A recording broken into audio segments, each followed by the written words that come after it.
Hello viewers, welcome to the session on time series cross validation in machine learning. Please make sure to watch all the prerequisite videos for your clear understanding and to make best use of it. Okay, before moving ahead, let's directly jump into explanation this diagram is itself a self-explanatory of time series. Let's understand it clearly. Suppose we are having a huge data set, and the major application of time series where you can find is nothing but in stock marketing, where you are going to predict today's shares on the basis of all the series of previous weeks. Similarly, you can't predict the next day's sale without missing today's data. So here let's take this example and consider and understand time series. So on the basis of D1, day 1, day 2, day 3 and day 4, we are going to predict the test of D file. And if suppose any data set is missing or random selection is taken, then we can't predict this date file, because in order to predict D file, we have to sequentially understand the day 1, day 2, day 3 and day 4 data.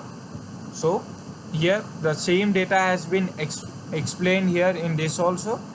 Here you can see here, for this test set, only the data set which is preceding this test set can be used to train the model. With this trained model, you can't predict this test. So this is the example of test series.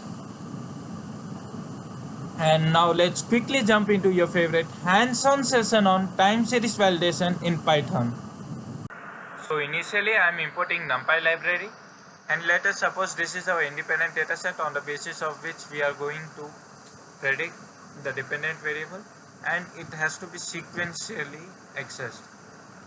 So for the implementation of time series, from sklearn model we have model selection module, and in that we have time series split class. So we need to import that class, and we have created the object of the class, and we have mentioned the number of split as 3, and the maximum train size we have declared as none. So let me execute this chunk of code. See, it has been executed successfully.